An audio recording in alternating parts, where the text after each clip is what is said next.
একজন আওয়ামী লীগের পক্ষে সুশীলতা দেখাতে কিছু কথা বলতে চাই এবং এই সুশীলতার মাসুলও দিতে হতে পারে, হুমকি আছে স্পষ্ট। কেন এই বাক্যটা দিয়ে আমি আমার কথা শুরু করলাম একটু পরে আশা করি আপনারা বুঝবেন। ঢাকা ইউনিভার্সিটির একজন ডেপুটি রেজিস্ট্রারকে আটক করা হয়েছে, তার নাম হচ্ছে লাভলু মোল্লা শিশির। তিনি আওয়ামী লীগ করেন এবং শেখ হাসিনার রায়ের পর তিনি আই ডোন্ট কেয়ার লিখেছিলেন।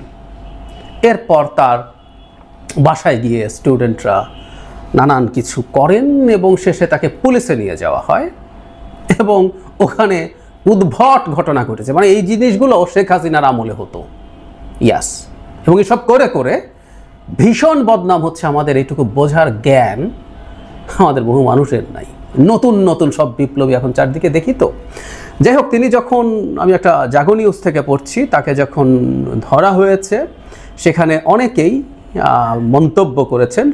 ডাকসুর সাহিত্য সংস্কৃতি সম্পাদক মুসাদ্দেক আলী ইবনে মোহাম্মদ ফেসবুকে লিখেন, লীগের দোসর ঢাবির ডেপুটি রেজিস্ট্রার জঙ্গি লাভলুকে খুঁজে বের করে পুলিশে দেওয়া হয়েছে। মুজিবকর পরিহিত শিক্ষক নামের কলঙ্ক জঙ্গিগুলোকে শিগগির সাইজ করা হবে।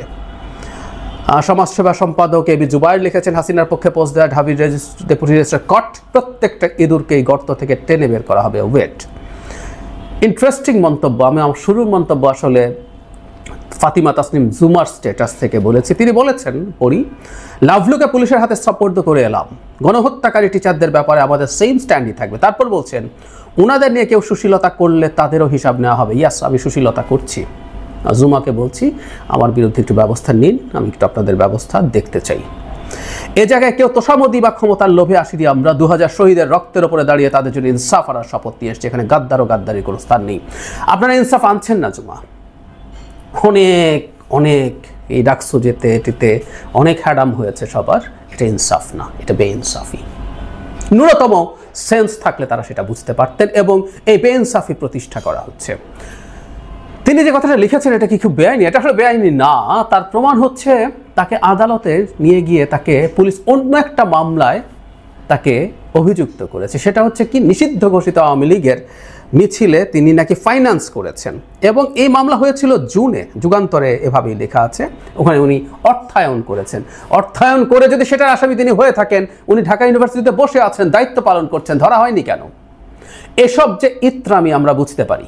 আসলে তাকে তো জেলে নিতে হবে এবং জেলে নেওয়ার জন্য যেহেতু হাতে আর কিছু নাই, তাই এটা করা হয়েছে। কয়েকদিন আগেই 32 নম্বর একজন নারীকে পেটানো হয়েছে।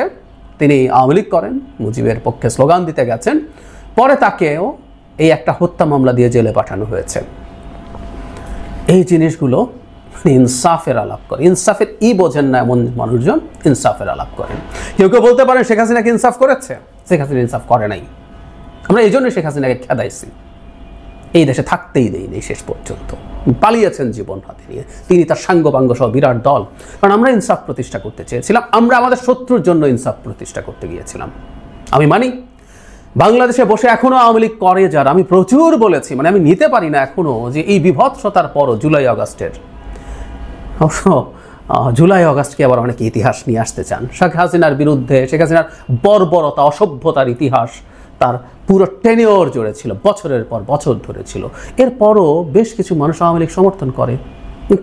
এটা খুবই ফ্রাস্ট্রেটিং, আমার জন্য খুবই ফ্রাস্ট্রেটিং লাগে যে আমাদের দেশের এত মানুষ, সংখ্যাটা বড় আমার হিসাবে, অ্যারাউন্ড 20% মানুষ স্টিল আওয়ামী লীগকে সাপোর্ট করে। এত মানুষ এখনও তাদেরকে সাপোর্ট করে। আমি খুব হতাশ বোধ করি, কোনো সন্দেহ নেই।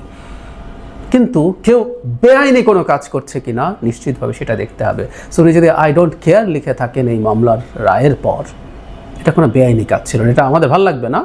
এবং ইনসাফ এবং গণতন্ত্রের কথা আমরা যদি বলি, গণতন্ত্র হচ্ছে সেই বস্তু যেখানে আমার পছন্দের বাইরে ঘটনা ঘটবে এবং কেউ যদি গণতান্ত্রিক পেরিমিটারের মধ্যে সেটা করে, দ্বিমত প্রকাশ করে, কোনো আচরণ করে যেটা অপরাধ না, বেআইনি না, সেটা টলারেট করে সহাবস্থান করাটাই হচ্ছে গণতন্ত্র। এবং ওটার মাধ্যমে ইনসাফ নিশ্চিত করা যায়। ইনসাফের শিক্ষা যদি ঢাকা ইউনিভার্সিটির স্টুডেন্ট এবং নির্বাচিত প্রতিনিধিদের এই রকম ধারণা থাকে, এর চেয়ে হতাশাজনক কিছু আসলে হতে পারে না। যা করছি খুব ভুল করছি। আমরা সমানে আমাদের শত্রুদের হাতে অস্ত্র তুলে দিচ্ছি। সেই শত্রু আওয়ামী লীগ, সেই শত্রু ভারত, এবং সেগুলো খুব সুন্দর মতো প্রসেস করে করে পৌঁছে দেওয়া হবে গুরুত্বপূর্ণ সংস্থার হাতে।